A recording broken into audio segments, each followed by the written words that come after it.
Hey, what's up guys, TechTine here and I am back again with a brand new video. So before I begin this video, as always, I want to thank you all so much for watching my content. If you enjoy my videos, make sure you leave a thumbs up, make sure you're subscribed to the channel, and also follow me on Instagram and Facebook. Links will be below. If you have any questions, ask me on Instagram. I answer them fairly quickly. With that being said, today we're going to be doing a kind of a 1 week review of the Samsung Galaxy A13. So this is different from the A13 5G. Obviously, the name is just A13, which means that it does not support 5G, but there's a lot to talk about, so let's go ahead and get started. And we're gonna start with the design itself.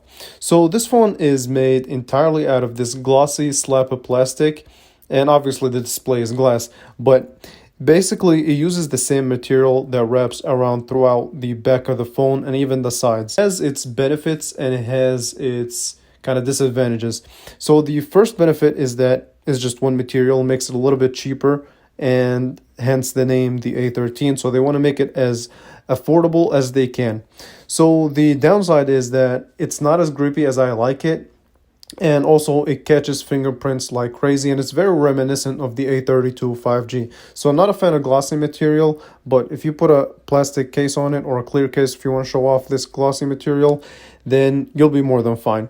Okay, so with that being said, the back also has this quad camera setup, and surprisingly it has slightly beneficial camera setup than the A13 5G, and we'll talk about it in a little bit as well. So also on the bottom of the phone, you do have a couple of things. You have your headphone jack, which is nice to see in 2022, a microphone, your USB-C, as well as your bottom facing speaker, and we're going to test out the speaker, so stay with me.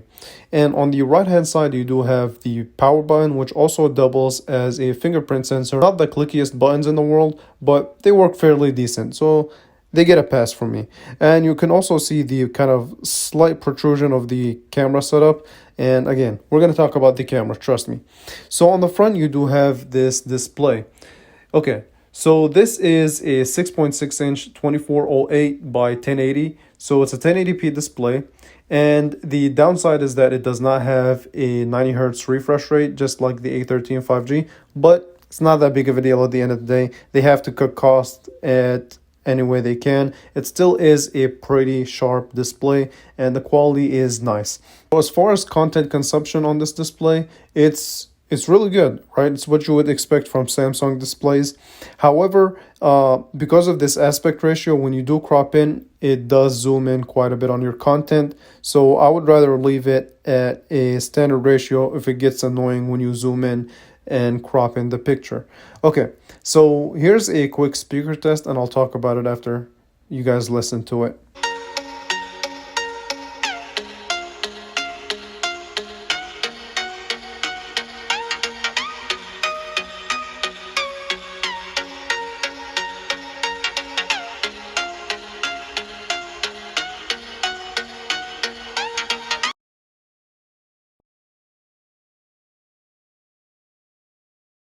The bottom facing speaker is fair, okay, and it does distort at highest volumes and it's not as crisp as the A13 5G, but it does its job and it does it. So it gets a thumbs up for that. Now let's talk about this quad camera setup. So an interesting setup here. So you have a 50 megapixel f1.8 aperture main sensor, and you also have a useful 5 megapixel f2.2 ultra wide at 123 degrees.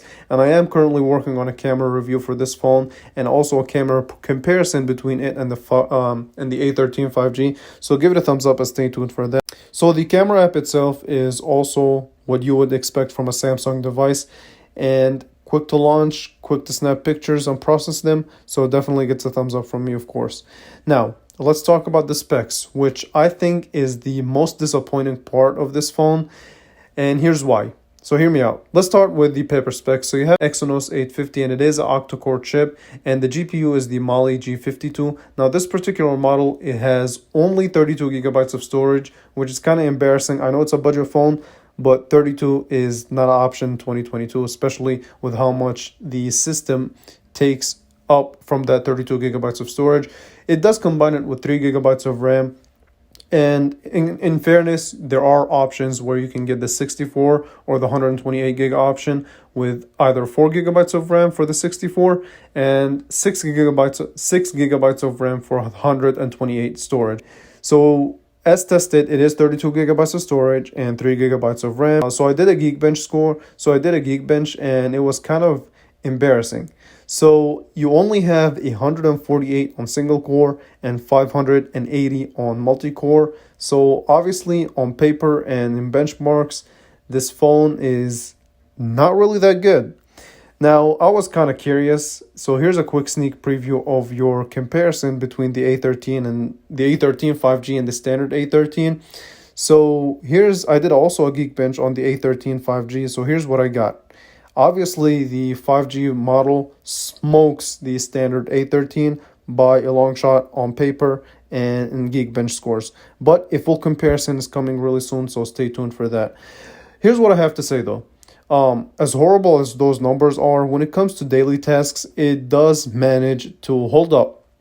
Now, when I try to open YouTube and scroll through it, it did lag a little bit here and there. Also, similar story with web browsing, so keep that in mind. Now, with that being said, here's a quick final conclusion of this 1 week review. I am going to do more tests on it. Maybe I'm not giving it its fair shot in the performance department. And I am definitely going to test out the camera.